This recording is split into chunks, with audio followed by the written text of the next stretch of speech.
Hey everybody, welcome to the Blog and Grill. I'm your host Doug here with your video blog for April 4th, 2013. Sorry I didn't get on here last night, but I'm back on here tonight for sure. We're in the midst of a week of college sports scandals. Before it was just college basketball, but then college football had to, of course, get their say in there, so they got involved today.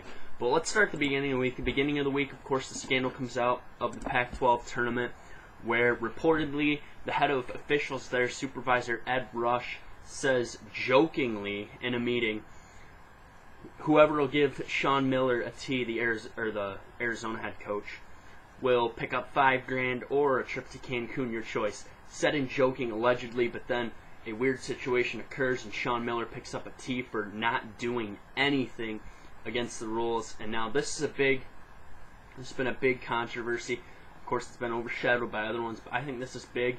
You can't say this in a time. Pretty much a bounty was put on Sean Miller's head, and that's terrible because Sean Miller, even though he's the coach, you're hurting the kids more than the coach. You can't do that to the kids. You can't do that in college sports anymore, especially with the whole New Orleans Saints bounty scandal. Bounty, paying for this kind of stuff, saying this stuff, it's just a bad idea. He did say it twice.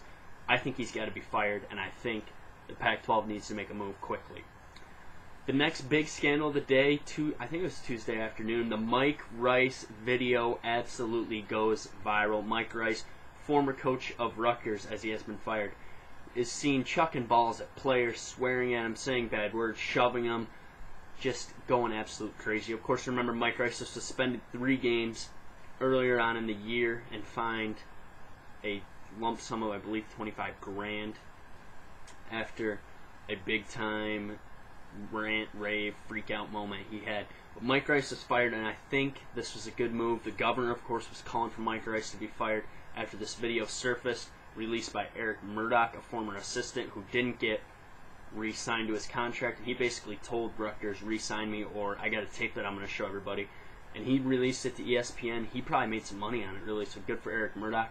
And Mike Rice just really, this video was disturbing, the stuff he would do. He would chuck the ball. He's acting like a kid, throwing the ball at people off their heads, off their groins, off their legs, just really taking it way too far. And you can't lay your hands on the players anymore. As we've heard, some players have already transferred from Rutgers. And Rutgers, I think this is going to go deeper. I think, not really deeper, I think it's going to go higher. I think they're going to call for the AD, Peretti to go down, Tom Peretti. They're going to call for even maybe the president of the school to step down after this scandal. This happened in December. They knew it was happening because Peretti, when he was on Outside the Lines, said practices are open. People can come in and watch this. People saw this happening. Why was he still the coach? Why was he still allowed to be around the kids? Obviously, he has some serious anger issues. So I think it's going to go all the way up the chain, up to them. This could be big for Rutgers. Rutgers getting set to go to the Big Ten. I think they got to bring in a high-profile coach, not even high-profile, just high-character guy to kind of restore order to this program. And Mike Rice just has to get it figured out because I think this guy has a chance to be a coach in college basketball again. He's going to have to drop down to a mid-major probably, and it's going to be tough because when you're messing around with kids, it is going to be tough to get a job for sure.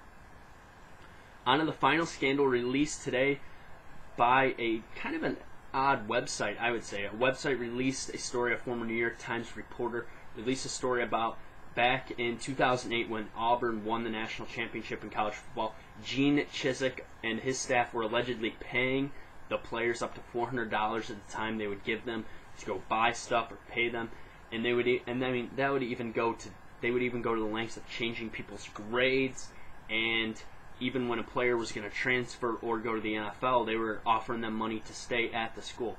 This is a big issue, of course. I do think college athletes should be paid, but when you're paying them under the table and it's not been approved yet, you're going to have some problems.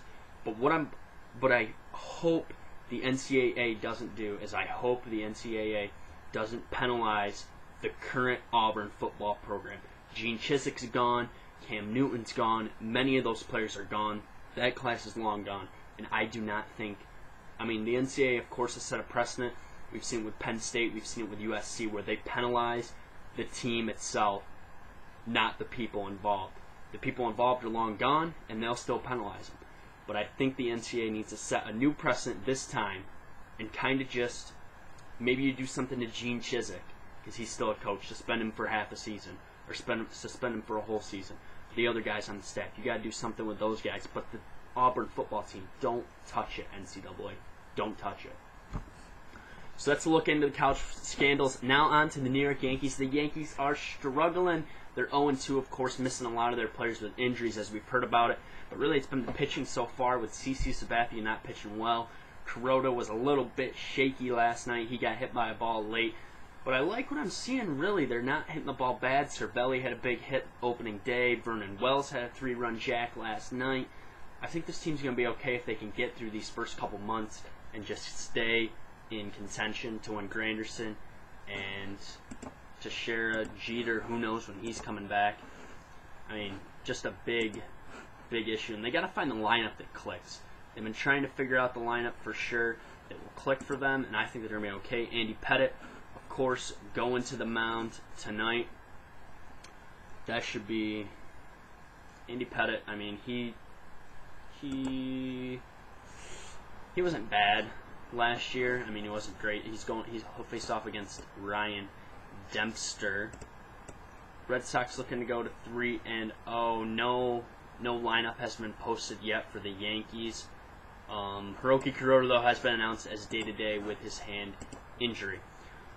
Other New York team that's rolling right now, the New York Knicks have won 10 in a row. Carmelo Anthony dropped 40 last night in the Atlanta Hawks. They got 8 games to go. They're half game up in the second spot.